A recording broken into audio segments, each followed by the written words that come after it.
The ammunition you see featured in this episode of The Quiet Rifle came to me courtesy of Herman's Sporting Guns.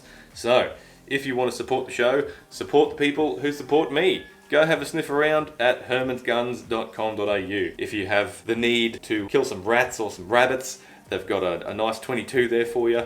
If you want to compete at your local field target club, grab a Dreamline with a Sabre tactical chassis, very nice. If you have some sort of horrific velociraptor infestation, jump on and grab yourself a nice brand new H&K. That'll get the job done. So there's something for everybody there. Have a look around and support the people who support me. Well, here we are. I have finally gotten around to using my 22 barrel, and I'm very much enjoying it.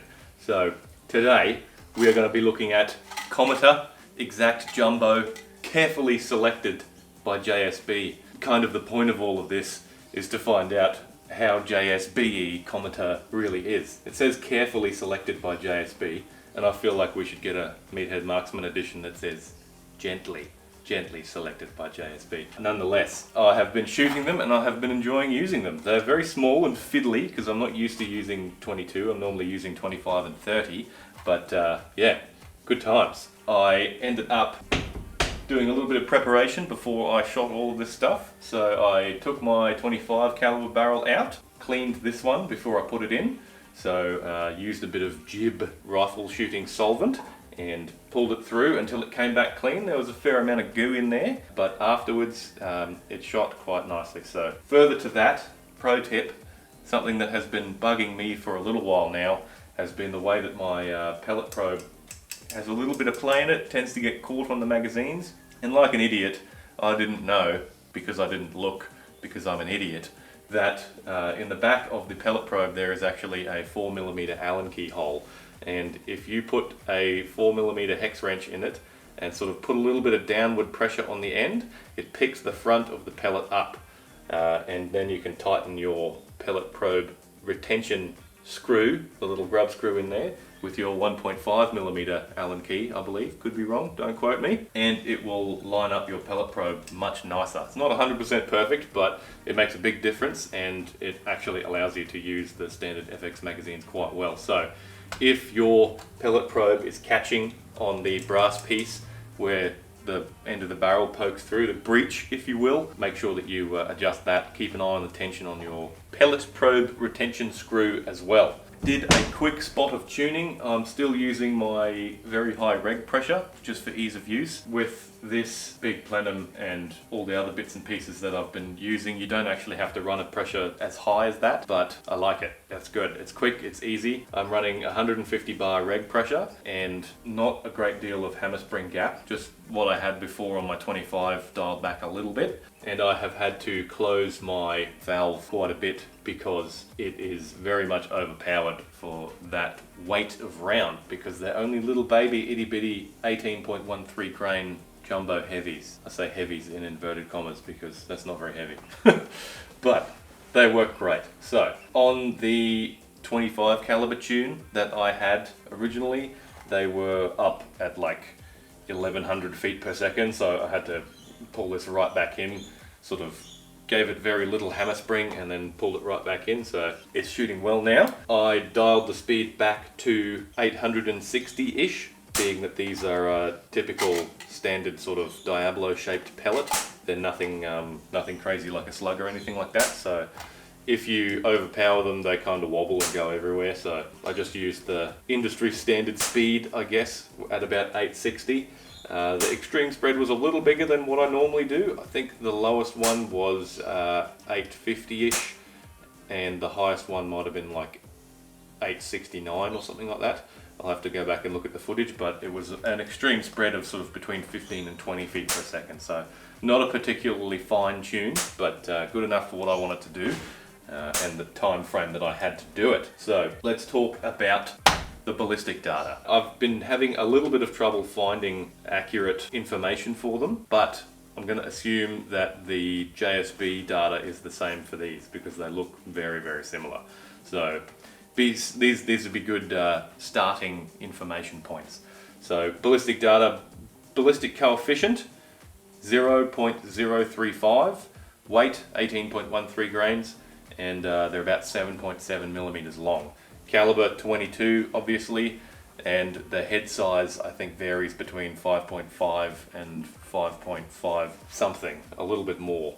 They're a little tiny bit larger than they're supposed to be, so whatever. As far as the consistency of the weights go, I carefully selected 50 of them out of this here tin and weighed them all.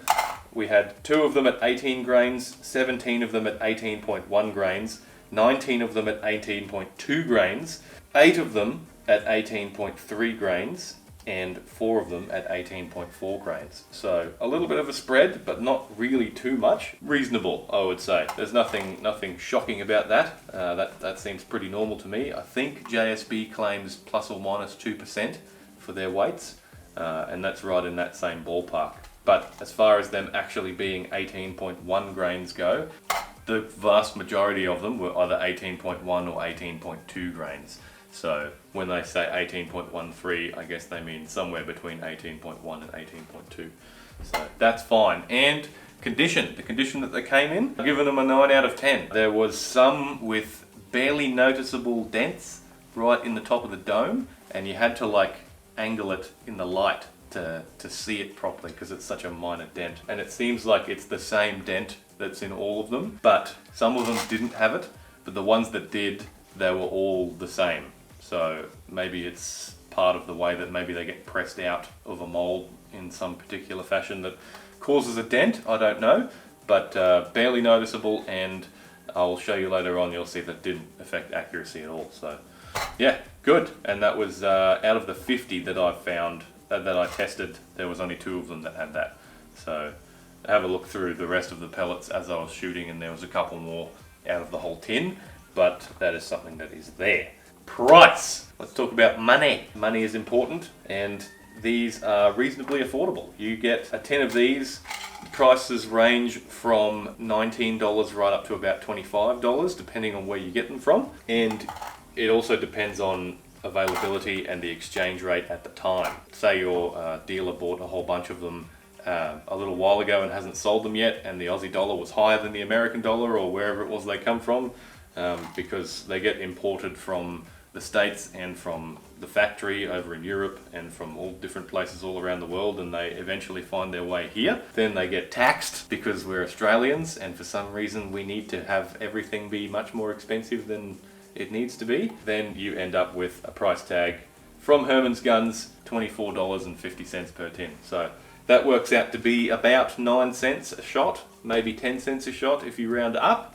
And that's pretty affordable. It seems pretty good for good quality, consistent ammo. Not cheap, but also not super expensive. So, you know, middle of the road price range. And I think it's worth spending a little bit of extra money to get better ammunition, especially if you're going to spend $1 million on a gun. So you might as well feed it good food. Alrighty then. Accuracy. This was my 25 meter page. So I was using this here standard FX magazine, no special wheels in it or anything, no modifications, and pellets, unsorted, straight out of the tin. Those ones, like that, in that fashion. Tipped in the dirt. This was my first group here. This is 5 pellets, pretty much going through the same hole with one that wandered off. Let's have a measure. Let's have a measure. We'll go outside edge to inside edge to get a center to center measurement. And at 25 meters, to the best of my abilities measuring that, we're looking at 11.5 millimeters, which is roughly just under half an inch by the looks of things. I don't know what the freedom fractions are, so whatever, we'll use millimeters. And then I switched over to my scope cam so that I could get some scope cam footage, and we have, what have we got here? So 5 shots through the scope cam looking at the rear screen, and we are looking at 15 millimeters for that one. There was quite a bit of wind on this day, so they are blowing out a little bit. This one here, 5 rounds, scope cam looking through the electronic viewfinder, which is a little easier to do than using the actual big screen at the back of that camera. So that's outside edge to outside edge. It's probably a bit smaller than that, so I'm going to say 13 millimeters. One ragged hole. So pretty good. Pretty good. So we shuffled out to 50 meters after that. 5 round groups on the outside and a 3 round group because I ran out of ammo in the magazine. So 3 rounds at 50 meters. The best group was a miraculous 9.5 millimeters, bearing in mind that that's only 3 rounds. Shocking stuff. These were shot, you can see I haven't made any extra notes about having the camera on there, so this was shot just me looking straight through the scope. 12.5 mil for that one, so that's half an inch. That's pretty good. Another half-inch group or thereabouts, 50 meters. Now looking through the scope cam, a 10-shot group looking through the scope cam with the electronic viewfinder.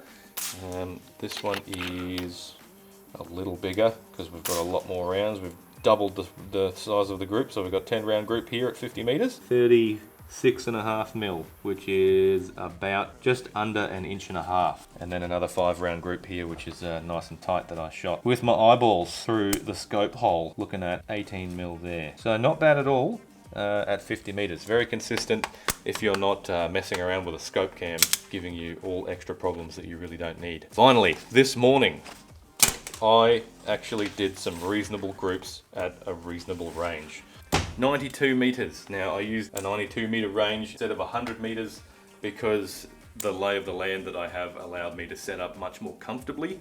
I had my little picnic blanket thing out there, and using my fantastic new Craft & Lift adjustable stock, I was able to get into a very comfortable position and shoot very quickly, which allowed me to skirt around the usual issues of wind that I normally have. Bear in mind that these are pellets, not slugs, and I was shooting at 92 meters, which is roughly 100 yards. So I'll roll in some footage of me actually doing this shooting, and you'll see how quick I was shooting. I got a couple of groups with the scope cam, a couple of groups just shooting to see if I could get a better result than I could with the scope cam. So let's measure it up. And at about 1 3/4 inches for that one, 45 millimeters. Pretty good, especially for pellets, and especially considering who was doing the driving. All right, this one here, pretty much the same. So 46 mil for this one. That's another 1 3/4 inch group. So consistent, that's good. This one looks to be a little bit better. 42 millimeters, pretty close to that same mark again. And now we come up the top here and we'll measure up these scope cam groups. So 5 shots, scope cam looking through the rear screen. We're looking at about 50 mil, just under 50 mil. We'll call it 49 mil. And that's closer to 2 inches. And last but not least, we're looking at our 7-shot group. I was just cleaning out what was left in the magazine. Scope cam, rear screen. What are we looking at here? 45 millimeters. So 1 3/4 inches. So overall, I think it's fairly safe to say that with me behind the wheel, shooting really quickly with minimal wind, not bad at all. 45 millimeters, you're looking at between 1 3/4 inch and 2 inches at 100 yards or 92 meters. Very good. It's nice to see some consistent results, and I think I'm going to start doing this from now on with, at the very least, with the 22 caliber projectiles, because it's nice to actually get some good groups. And this style of testing, I was on and off the range in 10 minutes. Being able to shoot really quickly like that is good. Makes my day a lot quicker and easier, and these results are much better than a lot of the other different times of day that I've been testing, because it's not so windy in the morning, and it sort of allows me to actually present something that's, you know, a little bit more reasonable than the big crazy groups that I get during my swirly wind afternoon shoots. I'm going to make an effort to have the range set up the night before and do my accuracy testing in the morning when there's the least amount of wind, and actually get some reasonable groups out of it. So happy with that. So I have to say, I'm pretty happy with these pellets. They're affordable. They're very consistent, especially with the 22 compared to the 25. You can get a lot more speed out of a smaller caliber with a lot less noise than you could with a heavier caliber. Being that I've had to clamp off my little valve adjuster here, shooting these early in the morning or late at night when I'm hunting, definitely not going to bother the neighbours. So it's nice to know that I can get some high-speed action going with less noise. So exciting news. That's good. I might even be able to bump speed up over 900 and still be quite quiet. So yes, I understand what all the fuss is about with 22 now. It's a great caliber. And for those of you who are around the world and you're stuck with 22 and 17, those are the only things that you can have.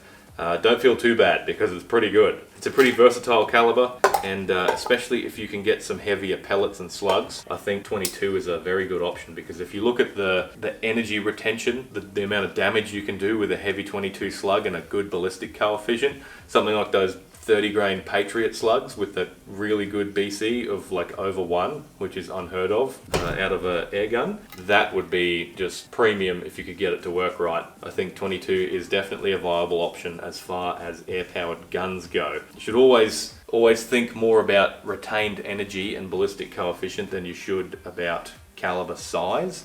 It does make a difference, caliber size, but as far as efficiency goes, bang for your buck, 22 is delightful. I like it. I'm going to enjoy using it a lot. Yes, yes. Joy of joys. Well, that's all I've got for you, pretty much. I like it. Happy days.